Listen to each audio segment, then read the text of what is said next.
Épisode 72, au cours duquel les Danaïdes sont à nouveau en danger. Résumé de l'épisode précédent. Les 50 filles du roi Danaos, menacées d'un mariage forcé avec leurs 50 cousins, sont obligées de fuir leur pays. Elles échouent en compagnie de leur père sur un rivage de Grèce. Dans cette prairie verdoyante, allongée sous un saule pleureur, Artémis en oubliait presque qu'elle se trouvait aux enfers.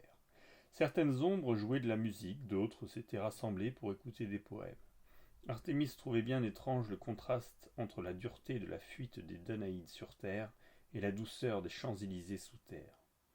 Eurydice allait poursuivre son récit lorsque l'ombre d'une jeune fille apparut le long de la rivière. Bonjour, Antigone, salua Eurydice. Tout va bien? Oui, oui, répondit la jeune fille. Je file cueillir des roses pour en offrir à Périboa, ma grand-mère d'adoption. Légère comme une plume, Antigone s'éloigna prestement, non sans avoir salué Artémis d'un geste gracieux de la tête. Tu vois, dit Eurydice, en voilà une qui a résisté jusqu'au bout. Sous ses allures frêles, cette fille est un roc. Elle fait partie de ces héroïnes qui ne plient jamais et dont la conduite a toujours été dictée par leur conscience. Artémis suivit des yeux Antigone avec admiration, mais elle était impatiente qu'Eurydice reprenne son récit. Raconte-moi la suite de ce qui est arrivé aux Danaïdes, demanda-t-elle. Furent-elles bien accueillies par les habitants d'Argos? Danaos et ses filles mirent pied à terre, en tremblant de joie d'avoir échappé aux colères de l'océan, répondit Eurydice. Mais comme Danaos le redoutait, l'arrivée de ces réfugiés ne fut pas appréciée par tout le monde. Le pays manquait terriblement d'eau. Une colère de Poséidon avait asséché rivières et torrents. Les habitants d'Argos accoururent sur la rive et firent cercle autour des arrivants. Quelqu'un cria. Nous n'avons pas assez à boire pour nous et nos bêtes. Une autre voix s'éleva. Rejetez-les à la mer. Mais déjà des femmes portant des cruches remplies du lait de leurs chèvres fendaient la foule et s'approchaient des jeunes filles pour les alimenter et les désaltérer. C'est le dernier litre de lait qui me reste, cria l'une, mais il ne sera pas dit qu'un étranger mourra de faim ou de soif devant ma porte. Honte à vous qui pouvez regarder un être humain mourir sous vos yeux sans partager le peu que vous avez, s'exclama une autre.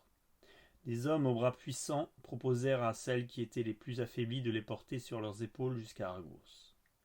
Le vieux roi d'Argos, foudroyant de regard ceux qui avaient crié les premiers, mit la main sur l'épaule de Danaos et lui dit « Toi et tes filles, vous êtes ici, chez vous. » Danaos, tellement heureux d'être aussi bien accueilli, chercha aussitôt à être utile à ses hôtes.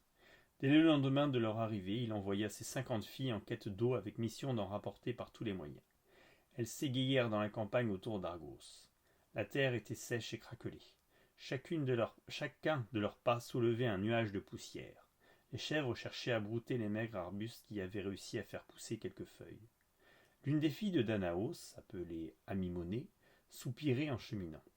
Elle avait été d'accord avec les autres pour refuser ce mariage imposé, mais elle ne rêvait, elle, que de devenir mère.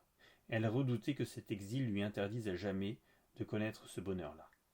Elle s'était assise à l'ombre d'un petit arbre, lorsque surgit derrière elle un satyre. Même si elle n'en avait jamais rencontré, elle avait beaucoup entendu parler de ces créatures mi-homme, mi-bouc qui exhibent leur sexe masculin. Elle prit peur et se débattit en hurlant lorsque le satyre se jeta sur elle. Elle invoqua alors Poséidon pour qu'il lui vienne en aide. Le dieu des mers, entendant ses appels, surgit et lança son trident. Le satyre l'esquiva et s'enfuit en courant. Poséidon s'approcha d'Amimonée, encore tout effrayée par cette agression. La jeune fille se jeta dans ses bras en sanglotant. Eurydice s'interrompit un instant. Deux écureuils se poursuivant gaiement passaient justement devant elle. Artémis sourit. Tu n'as pas besoin de m'en dire plus à ce sujet. Je connais le charme de Poséidon, et je suppose qu'Amimonée n'y aura pas été insensible.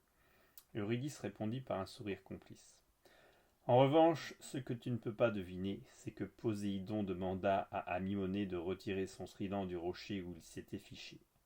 Et en faisant ce geste, la jeune fille fit jaillir 3 sources d'eau claire. Argos était sauvé.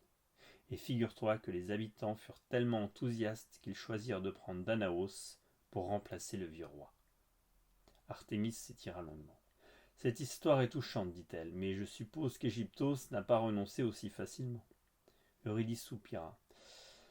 Évidemment, un matin, l'aîné des filles, Hypermnestre, qui courait tous les jours sur les remparts pour saluer le soleil levant, aperçut un bateau à l'horizon. Elle reconnut une voile égyptienne et cria. Ils nous ont rattrapés. Regardez, Nos 50 cousins font route vers nous. Le cauchemar allait-il recommencer? À suivre.